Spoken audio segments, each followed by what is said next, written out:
It is hard to keep fighting, especially when the world tells you you are wasting your time. Krista Johnson fought anyway, fought and fought for 35 years. This is what happened.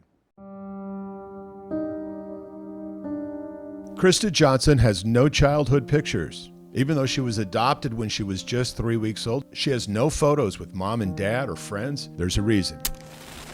And it goes back to her first memory, which is being sexually abused by her father. Hundreds of times, yes, sir.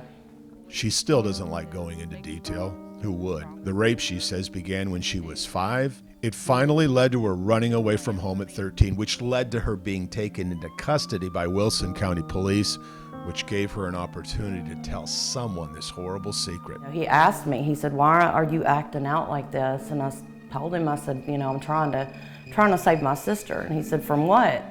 And I said, "From the abuse." At that time I was 13, so I didn't use the word rape. But from the abuse that's been happening to me for as long as I can remember. Donald admitted that he had been raping me, and Doris stood right there by his side, which at the time I didn't know if she knew, but that right there proved that she definitely knew what was going on, right under her nose, and she didn't do anything to protect me. That was 1986. Johnson said her father, Donald Haynes, signed a 4-page handwritten confession, but that nothing ever came of it, that he left home for 30 days and then moved back into their Mount Juliet Lake house. What a childhood. What a lack of childhood.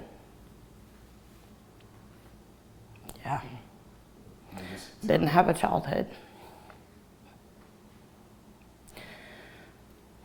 And then after I came forward, nothing happened. And as far as her mother, Doris Haynes? Kind of the way that I feel about that is she traded me for the lake house, to be able to, stay in the community and, to have a good reputation. Johnson said she moved out after graduating high school and tried to forget about it, but she just couldn't. So she went back to Wilson County to press charges in the early 90s and was told the statute of limitations on child rape had expired. But Krista never quit. A couple years ago, she found a story about WGNS Radio's Scott Walker and how he got justice, that from 78 to 89, aggravated child rape had no statute of limitations, not for those 11 years. And so she went back to press charges again. And at first, she says she was told, guess what? The statute of limitations had expired. She provided the proof. A TBI agent took interest and then re-interviewed Donald Haynes last summer.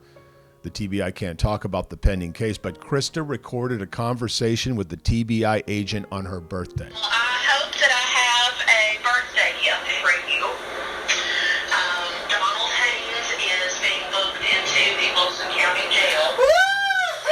Fox 17 has learned Haynes confessed, but also said, "You can't arrest me. The statute of limitations has expired." This time, ignorance worked on behalf of Krista Johnson. What a twist. The little girl who felt so powerless with parents that utterly failed her now feels in charge. Yeah, I did.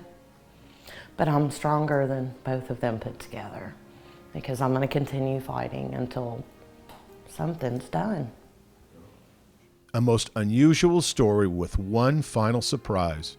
Krista Johnson does not want her dad to go to prison.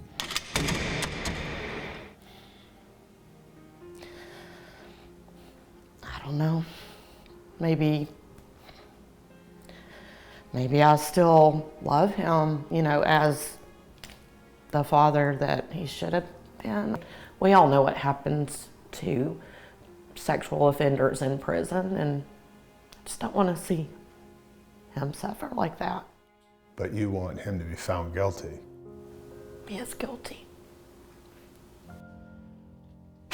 We're still trying to figure out what happened back in 1986 and why the case fell apart. We will keep pursuing that. Meanwhile, Donald Haynes is being prosecuted for 6 counts of aggravated child rape.